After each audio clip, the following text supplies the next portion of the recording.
Olá e bem-vindos! Hoje temos em mãos um verdadeiro mistério médico, daqueles que deixam até os oncologistas mais experientes a pensar.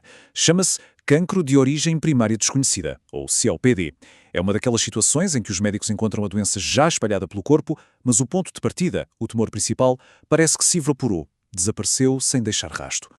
E para tentar perceber este enigma, nada como abrir o fecheiro de um caso real. A nossa investigação começa aqui mesmo, com a história de uma pessoa a braços com um puzzle médico verdadeiramente desconcertante. Vamos então mergulhar nos detalhes, porque no caso desta paciente, cada pista que aparecia, em vez de dar respostas, só tornava o mistério ainda mais fundo, mais complicado. Bem, as provas que se iam acumulando eram, no mínimo, confusas. Havia sinais claros de cancro por todo o abdômen. A biópsia até apontava para um suspeito principal, o trato gastrointestinal. Só que, quando os médicos foram procurar o criminoso ao local do crime, não encontraram absolutamente nada. O cancro estava em todo lado, mas a origem tinha desaparecido.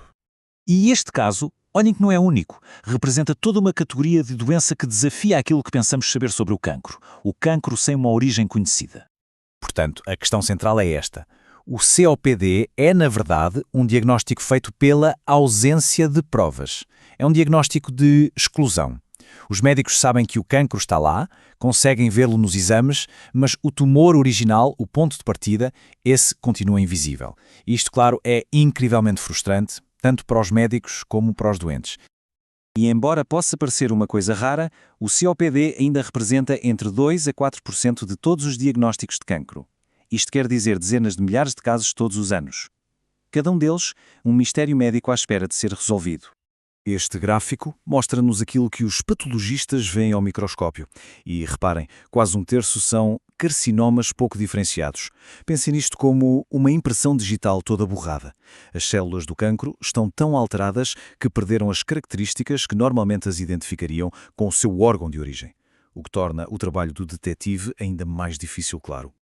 Então, como é que os detetives médicos começam a sua investigação? A busca pela origem do tumor é um processo muito metódico, que começa com uma rede larga e vai afunilando. A investigação funciona mais ou menos por camadas. Começa-se com o básico, o exame físico, as análises, os exames de imagem de rotina. Depois, com base nas primeiras pistas que surgem, a busca torna-se mais focada, mais específica. E, finalmente, se o tumor ainda não deu sinal de si, recorre-se à ciência forense de ponta, o perfil genético do próprio tumor. Esta é mesmo a parte da investigação forense. A imunofenotipagem é como testar o tecido do tumor à procura de pistas específicas. Certas proteínas funcionam como um cartão de visita a dizer eu vim do cólon ou eu vim do pulmão. Isto não encontra o tumor primário, é verdade, mas restringe drasticamente a lista de suspeitos. Mas e se a própria premissa da busca estiver errada? E se nós estivermos à procura de um tumor que está escondido, mas sim de um que, pura e simplesmente, desapareceu? E é aqui que a história dá uma volta daquelas de nos deixar de queixo caído. Esta é a pergunta de $1 milhão. E a teoria do tumor desaparecido tenta responder exatamente a isto, propondo um mecanismo biológico que é ao mesmo tempo fascinante e completamente contra-intuitivo.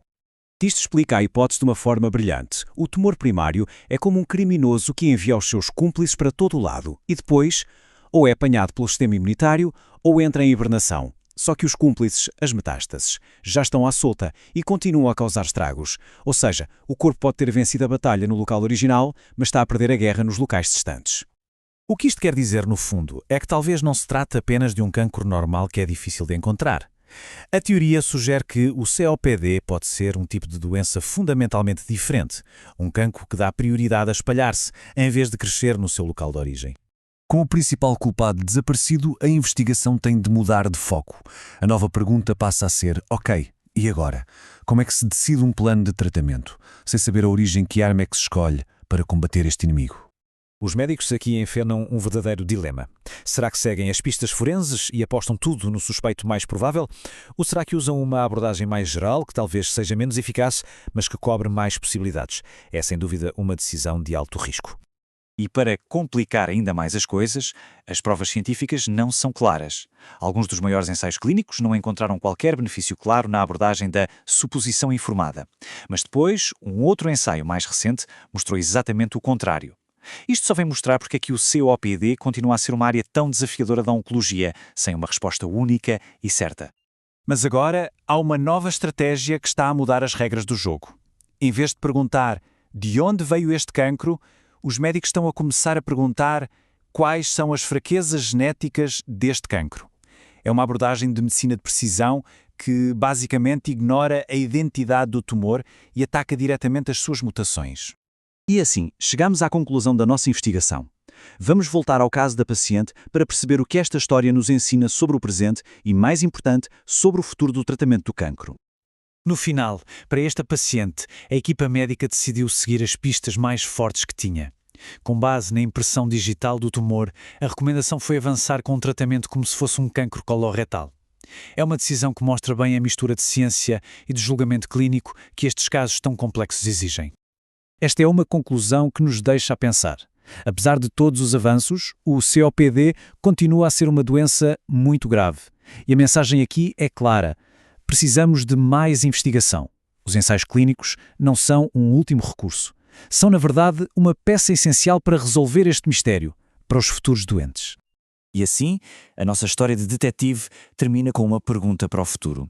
Com ferramentas genéticas cada vez mais poderosas, será que vamos conseguir um dia seguir o rastro destes tumores até às suas origens escondidas? Ou talvez até identificá-los antes que tenham sequer a oportunidade de desaparecer? O mistério, por enquanto, permanece. Mas as ferramentas para o resolver estão a ficar mais afiadas a cada dia que passa. Obrigado por nos acompanharem.